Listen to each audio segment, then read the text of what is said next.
And now and then there was this one author who I hated for no reason. I looked at him and I said, you make me very insecure. I said, because all of your strengths are all of my weaknesses. And every time I see you do well, it just reminds me what I'm bad at. He turned to me and he said, funny, I feel the same way about you.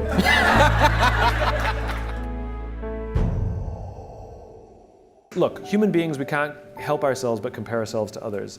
And comparison is the deadliest thing we can do to ourselves, because we will always come up short. I mean, all it does is exaggerate all of our insecurities.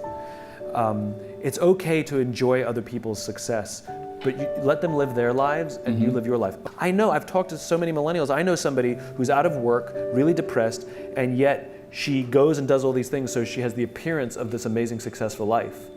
I'll give you an example. So we can all fall into this trap. So, in my business, authors and speakers and folks like us, we're all comparing ourselves to each other, and sometimes it can get silly and competitive. Sometimes I go on Amazon and I check the rankings of my books to see that I still have a job. And now and then there was this one author who I hated for no reason. He's very smart. His work's incredibly good. He's incredibly well respected. I respect him, but I hate him. And I would check the rankings of his books. And when I was ahead, I'd be like, yes. And when he was ahead, I was like, right? It would drive me crazy. And I had this weird abstract competition. Same thing, right? Social media happened to be Amazon rankings. Right. And I would check in all the time. I'd always check in, mine, his, nobody else, just mine and his. Anyway, I was at an event and we were interviewed together on the same stage. And the interviewer decided to let us introduce each other.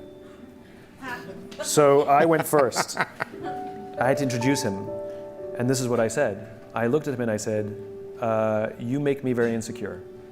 I said, because all of your strengths are all of my weaknesses. And every time I see you do well, it just reminds me what I'm bad at. That's how I opened up. He turned to me and he said, funny, I feel the same way about you.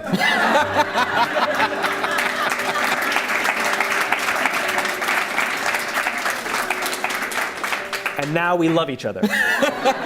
Because I realized that he's really good at what I'm bad at.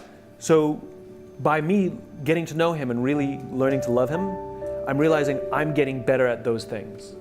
And I'm taking more pride in the things that I'm good at, rather than thinking I have to be good at everything he's good at, right? So it's healthy to grow our own strengths, and rather than be intimidated by the strengths of others.